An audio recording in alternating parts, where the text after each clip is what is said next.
guys out there, welcome to our Google class. Today we are going to have the chemistry lesson. We are going to look at chlorine and its compounds with me, teacher Twaha, and teacher Evans on the camera. We are going to look at chlorine as our subtopic. Objectives for our lesson include these three. You should be able to name the compounds used to prepare chlorine in the laboratory. Number 2, you should be able to list the materials we use when preparing chlorine in the laboratory. Number 3, you should be able to describe laboratory preparation of chlorine, indicating the conditions necessary, the drying agent, the method of gas collection. Let us begin with objective number 1, the compounds used. We use potassium permanganate and concentrated hydrochloric acid. 2, we can use manganese oxide and concentrated hydrochloric acid.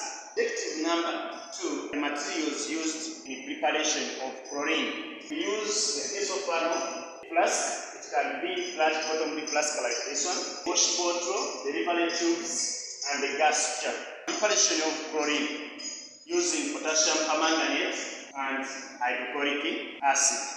Hydrochloric acid is put in the thistle funnel, and potassium permanganate crystals are put in a flat bottomed flask. When you open the tap, hydrochloric acid drops into the flask and reacts with potassium permanganate to produce chlorine gas. This reaction does not require heating because potassium permanganate is a strong oxidizing agent. Oxidation means removal of hydrogen. Potassium permanganate removes hydrogen from hydrochloric acid and we get chlorine gas. The chlorine gas produced is passed through water to remove hydrogen chloride fumes. Concentrated hydrochloric acid always forms hydrogen chloride fumes, which we remove by absorbing the fumes in water.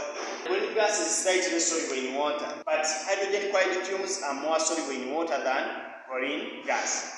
Some of the chlorine gas will dissolve here, but most of it will continue into the next wash bottle containing concentrated sulfuric acid. Concentrated sulfuric acid dries chlorine gas by absorbing moisture from the chlorine. The dry chlorine gas collect it using downward delivery method because the gas is denser than air. Downward delivery method is also referred to as upward displacement of air, where the chlorine gas comes down to the bottom and then the air is pushed up. That's why it's called upward displacement of air.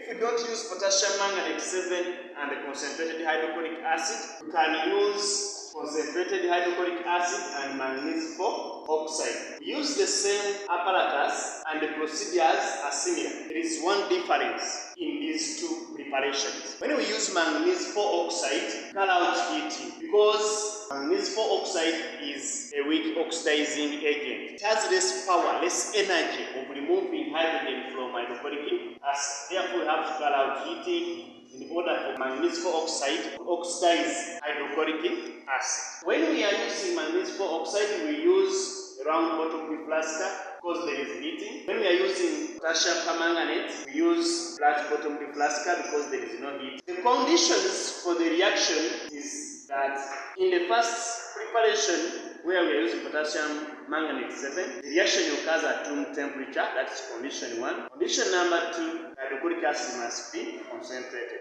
In preparation number 2, here we are using manganese oxide. Condition number 1, heating of the mixture is required. And condition number 2, hydrochloric acid must be concentrated. Basically, these are the two methods by which we prepare chlorine in the laboratory. If you have any comment, please put it down there in our comment section. We shall be able to answer some or most of the questions as they will be asked.